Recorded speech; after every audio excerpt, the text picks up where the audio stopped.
Hai, kami dari kelompok 7 mata kuliah manajemen koperasi. Di video kali ini kami akan menjelaskan materi tentang organisasi koperasi. Tetapi sebelum itu kami akan memperkenalkan diri kami masing-masing. Perkenalkan, nama saya Natalia Ayanfa. Saya Ayu Ufi. Saya Marta Korjami. Silakan simak videonya. Organisasi adalah suatu perkumpulan yang anggotanya terdiri atas beberapa orang untuk melakukan kerjasama dalam upaya mencapai tujuan bersama. Sebuah organisasi memiliki pengurus, anggota, dan tujuan. Tujuan dibentuknya organisasi adalah agar kegiatan organisasi berjalan dengan lancar, dan para anggota dapat menjalin kerjasama untuk mencapai tujuan yang telah ditetapkan. Manfaat organisasi. Jadi dapat ditarik kesimpulan bahwasanya aktif dalam organisasi mampu mendatangkan banyak manfaat, seperti menambah wawasan dan pengalaman, mengetahui dan mengembangkan bakat, menambah teman, mudah bergaul, melatih diri mandiri, membagi dan mengisi waktu dengan kegiatan yang bermanfaat, menimbulkan kepercayaan diri dan tidak mudah mengeluh. Organisasi koperasi. A. Pengertian organisasi koperasi. Organisasi koperasi adalah suatu cara atau sistem hubungan kerjasama antara orang-orang yang mempunyai kepentingan yang sama dan bermaksud mencapai tujuan yang ditetapkan bersama-sama dalam suatu wadah koperasi. James A. F. Stoner mendefinisikan organisasi sebagai alat untuk mencapai tujuan. Pekerjaan untuk mengkoordinasikan sumber daya manusia dan sumber daya modal yang dimiliki oleh organisasi disebut perorganisasian atau organizing, dan organisasi dapat diartikan sebagai susunan dan hubungan antar komponen dan antar posisi dalam suatu perusahaan. Struktur organisasi menunjukkan hierarki organisasi serta memperlihatkan aliran pelapornya. Selain itu, struktur organisasi memberikan stabilitas dan kelanjutan hidup organisasi, walaupun sumber daya manusia di dalamnya silih berganti. Koperasi sebagai sebuah organisasi mempunyai ciri-ciri yang unik yang membedakannya dengan yang lain. Berikut ini akan dibahas beberapa pendapat mengenainya. Organisasi menurut para ahli. Yang pertama, organisasi koperasi menurut Hanel. Menurut Hanel, organisasi koperasi diartikan sebagai suatu sistem sosial ekonomi atau sosial teknik yang terbuka dan berorientasi pada tujuan.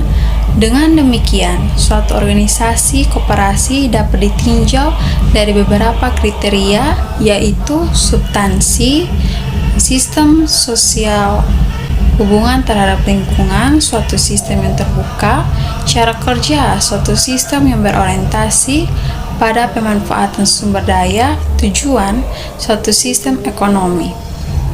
Memperhatikan kriteria dan pengertian organisasi koperasi di atas, maka sub-sub sistem organisasi koperasi terdiri dari, yaitu yang pertama, anggota koperasi sebagai individu yang bertindak sebagai pemilih dan konsumen akhir.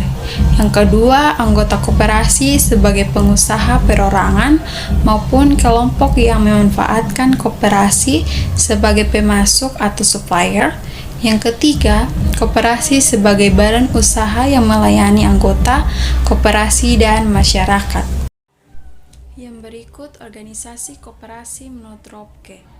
Ropke mendefinisikan ciri-ciri koperasi sebagai berikut. Yang pertama, terdapat sejumlah individu yang bersatu dalam suatu kelompok atas dasar sekurang-kurangnya satu kepentingan atau tujuan yang sama yang disebut sebagai kelompok koperasi. Yang kedua, terdapat anggota-anggota koperasi yang bergabung dalam kelompok usaha untuk memperbaiki kondisi sosial ekonomi mereka sendiri yang disebut sebagai swadaya dari kelompok koperasi. Yang ketiga, anggota yang bergabung dalam koperasi memanfaatkan koperasi secara bersama yang disebut sebagai perusahaan koperasi. Yang keempat, koperasi sebagai perusahaan mempunyai tugas untuk menunjang kepentingan para anggota kelompok koperasi dengan cara menyediakan barang dan jasa yang dibutuhkan oleh anggota dalam kegiatan ekonominya. Jika memperhatikan kriteria dan ciri-ciri organisasi koperasi di atas, maka dapat ditarik suatu kesimpulan bahwa organisasi koperasi terdiri dari beberapa pihak sebagai berikut. Yang pertama, anggota koperasi, baik sebagai konsumen akhir maupun sebagai pengusaha yang memanfaatkan koperasi dalam kegiatan sosial ekonomi. Yang kedua, badan usaha koperasi, sebagai satu kesatuan dari anggota, pengelola, dan pengawas koperasi yang berusaha meningkatkan kondisi sosial ekonomi anggotanya melalui perusahaan koperasi. Dan yang terakhir, organisasi koperasi adalah sebagai badan usaha yang bertindak sebagai perusahaan yang melayani anggota maupun struktur organisasi koperasi. Bagaimana dengan badan usaha koperasi di Indonesia? Secara umum, struktur dan tatanan manajemen koperasi Indonesia dapat dirunut berdasarkan perangkat organisasi koperasi, yaitu yang pertama rapat anggota, yang kedua pengurus, yang ketiga pengawas, dan yang keempat pengelola. Yang pertama, rapat anggota.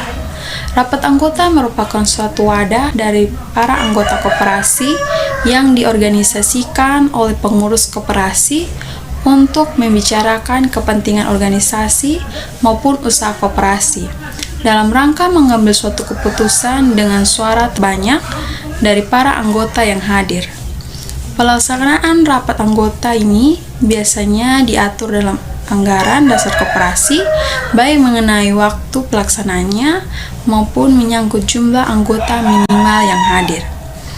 Menurut TNP3K, rapat anggota dalam koperasi merupakan suatu lembaga atau intuisi, bukan sekedar sebagai forum rapat.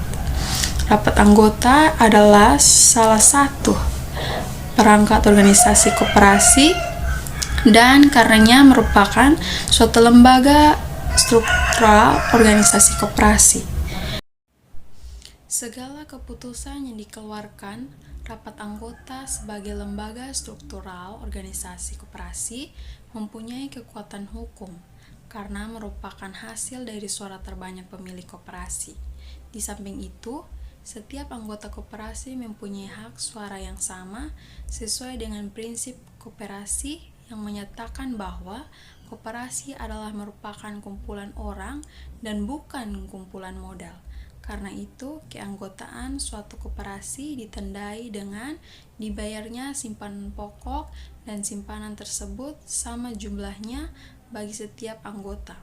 Hal dimaksud juga ditegaskan pada pasal 22 Undang-Undang Nomor 25 Tahun 1992 tentang perkoperasian sebagai berikut. Yang pertama, rapat anggota merupakan pemegang kekuasaan tertinggi dalam koperasi. Yang kedua, rapat anggota dihadiri oleh anggota yang pelaksanaannya diatur dalam anggaran dasar.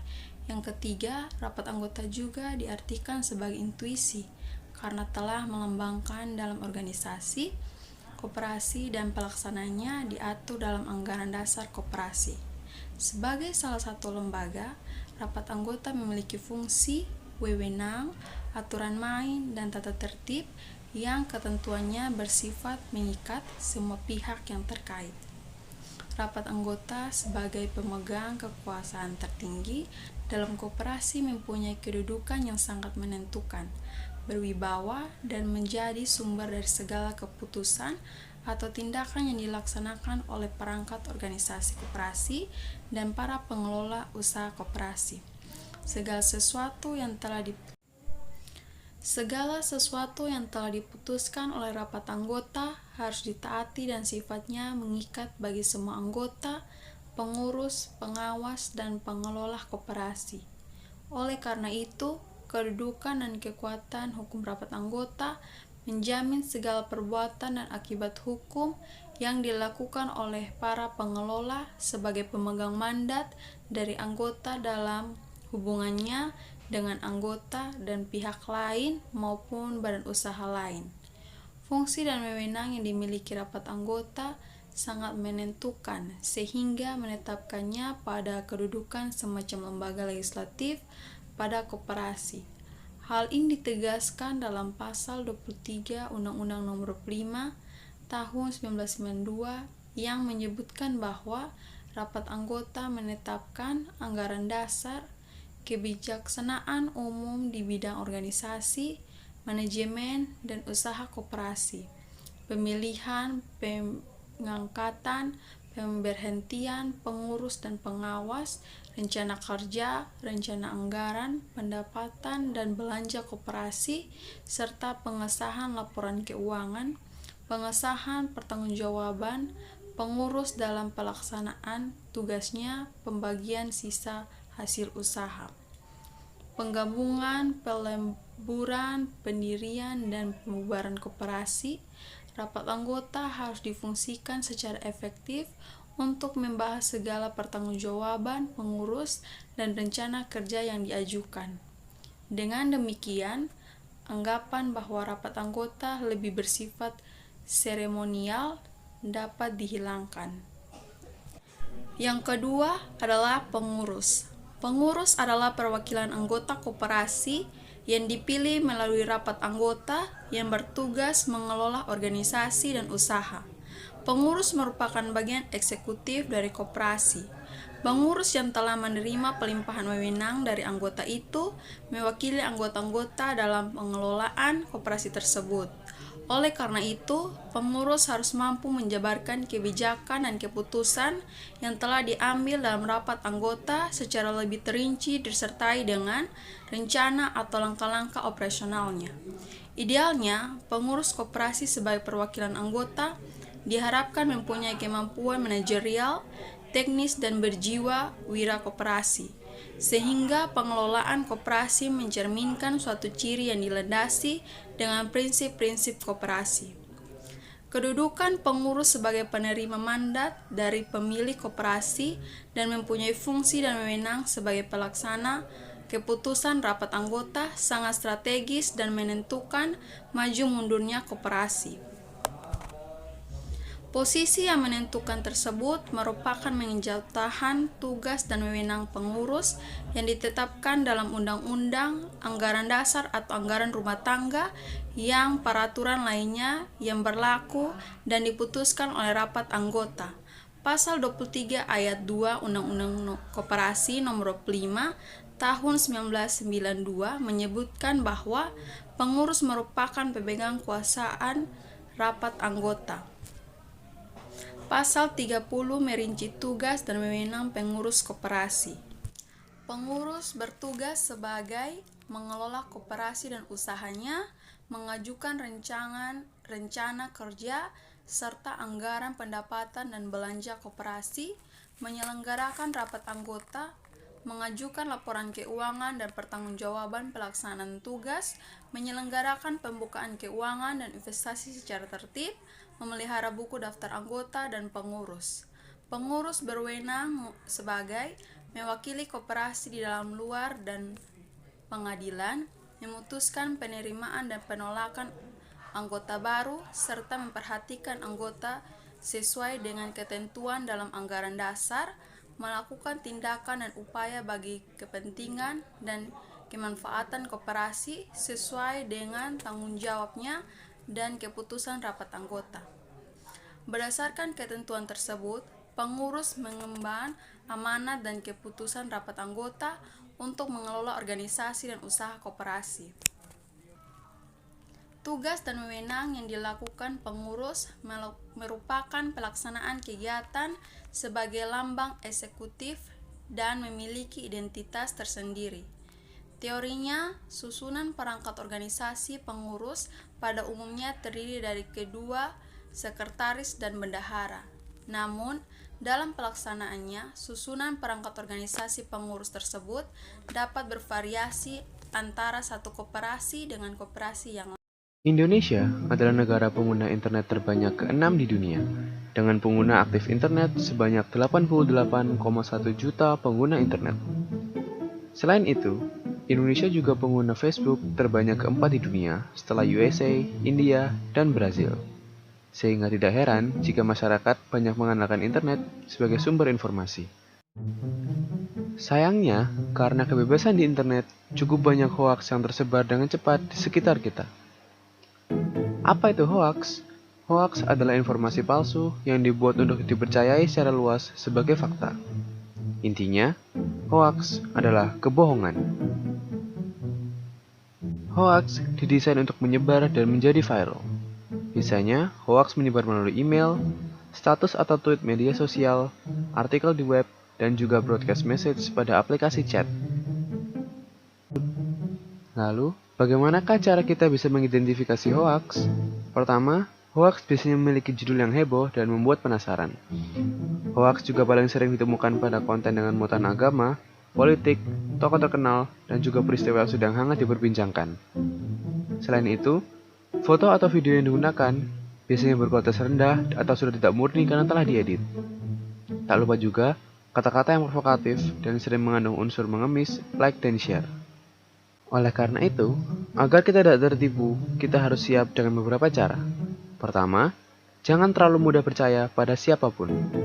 Kedua, pastikan konten tersebut memiliki kredibilitas dan bukan merupakan satir ataupun sarkasme. Ketiga, pastikan banyak juga sumber terpercaya yang mengatakan hal yang sama. Keempat, gunakan search engine untuk mencari menggunakan foto ataupun nama instansi atau orang yang namanya dicatut dalam informasi tersebut. Dan terakhir, jangan mudah terpancing dan selalu mengutamakan fakta di atas asumsi. Jadi, be smart and be careful. C. Pengawas. Badan pengawas pemeriksa tugasnya melakukan pengawasan apakah pengurus dalam melaksanakan tugasnya sesuai dengan ketentuan-ketentuan yang berlaku. Pengawas organisasi koperasi merupakan suatu lembaga atau badan struktural organisasi koperasi. Pengawas mengemban amanat anggota untuk melakukan pengawasan terhadap pelaksanaan dan pengelolaan koperasi sebagaimana ditetapkan dalam anggaran dasar dan anggaran rumah tangga koperasi, keputusan pengurus serta peraturan lainnya yang berlaku di dalam koperasi. Menurut Undang-Undang Nomor 25 Tahun 1992 Pasal 39 Ayat 1, pengawas bertugas melakukan pengawasan terhadap pelaksanaan kebijakan dan pengelolaan koperasi. Sedangkan Ayat 2 menyatakan pengawas berwenang untuk meneliti segala catatan yang ada pada koperasi dan mendapatkan segala keterangan yang diperlukan. Dalam prakteknya, umumnya fungsi pengawas yang dilakukan oleh pengawas koperasi dapat dikatakan kurang efektif, khususnya bagi koperasi-koperasi pedesaan seperti KUD. Hal tersebut dapat terjadi karena pengurus dipilih lebih dahulu daripada pengawas. Akibatnya, sumber daya manusia yang lebih baik akan terpilih sebagai pengurus dan baru kemudian sisanya untuk jabatan pengawas.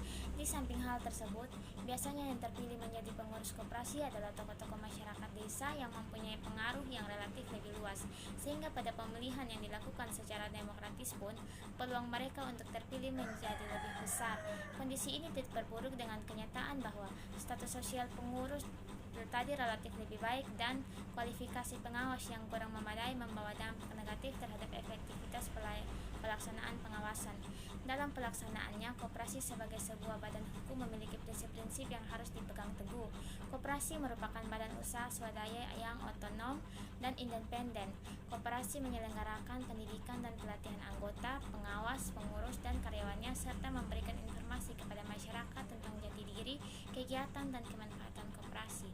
Koperasi melayani anggotanya secara prima dan memperkuat gerakan koperasi dengan bekerja sama melalui jaringan kegiatan pada tingkat lokal, nasional, regional, dan internasional. Koperasi bekerja untuk membangun berkelanjutan bagi lingkungan yang masyarakat melalui kebijakan yang disepakati oleh anggota.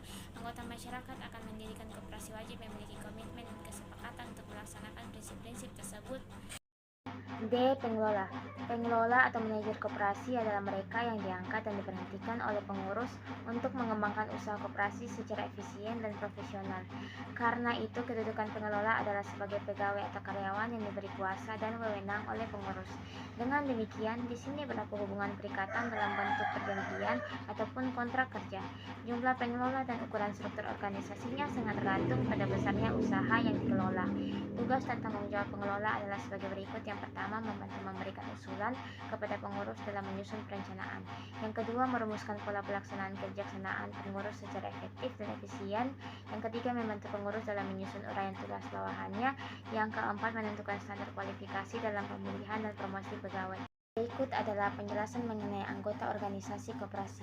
Anggota koperasi adalah setiap warga negara Indonesia yang mampu melakukan tindakan hukum atau badan hukum koperasi yang memiliki kepentingan ekonomi yang sama dalam memenuhi persyaratan sebagaimana ditetapkan dalam anggaran dasar koperasi.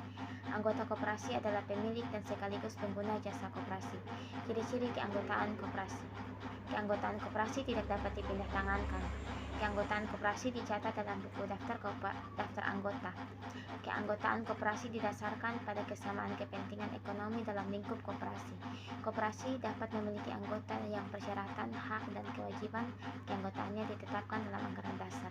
Keanggotaan koperasi dapat diperoleh atau diakhiri setelah syaratnya diatur dalam anggaran dasar dipenuhi. Setiap anggota mempunyai kewajiban dan hak yang sama terhadap koperasi sebagaimana diatur dalam anggaran dasar. Hak anggota koperasi, yaitu yang pertama menghadiri, menyatakan pendapat, dan memberikan suara dalam rapat anggota. Yang kedua memilih atau dipilih menjadi anggota pengurus atau pengawas. Yang ketiga meminta diadakan rapat anggota menurut ketentuan dalam anggaran dasar. Yang keempat mengemukakan pendapat atau saran kepada pengurus di luar rapat anggota, baik diminta maupun tidak diminta. Yang kelima memanfaatkan koperasi dan mendapat pelayanan yang antara sesama anggota. Yang keenam mendapat keterangan mengenai perkembangan koperasi menurut ketentuan dalam anggaran dasar. Kewajiban anggota koperasi, yaitu yang pertama mematuhi anggaran dasar dan anggaran rumah tangga serta keputusan yang telah disepakati dalam rapat anggota. Yang kedua berpartisipasi dalam kegiatan usaha yang diselenggarakan oleh koperasi.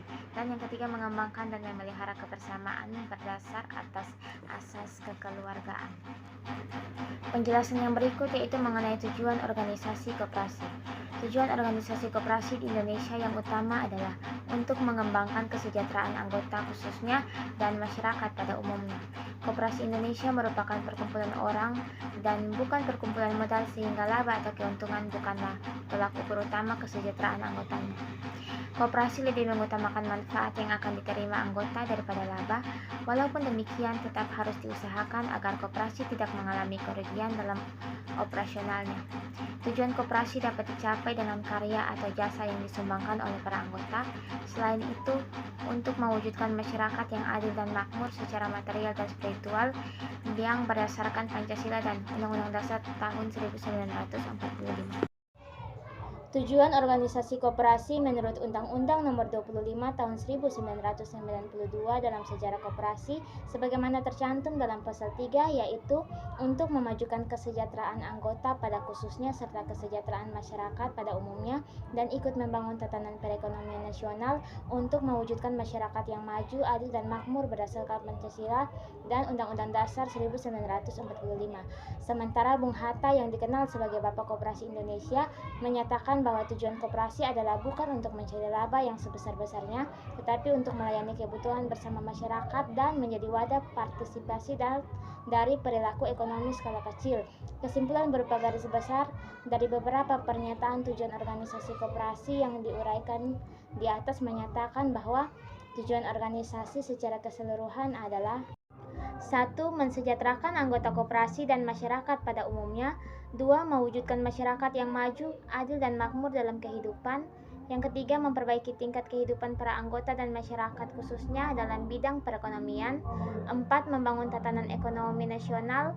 4 garis besar dari tujuan organisasi koperasi tersebut tercantum dalam fungsi koperasi yang terdapat dalam Undang-Undang Nomor 25 Tahun 1992 Pasal 4 dengan isi sebagai berikut. 1. Membangun dan mengembangkan potensi serta kemampuan ekonomi anggota khususnya dan masyarakat umumnya untuk meningkatkan kesejahteraan ekonomi dan sosial rakyat. 2. Secara aktif turut berperan serta dalam usaha untuk meningkatkan kualitas kehidupan manusia dan masyarakat umumnya, mengkokohkan perekonomian rakyat sebagai dasar kekuatan dan ketahanan pada perekonomian nasional dengan koperasi menjadi sokoguru, dan yang berikut berusaha mewujudkan dan mengembangkan perekonomian nasional sebagai usaha bersama dengan dasar asas kekeluargaan serta demokrasi ekonomi. Sekian video presentasi kami. Semoga teman-teman bisa memahaminya dan semoga bermanfaat. Jangan lupa like, komen, dan subscribe. Terima kasih. Sampai jumpa.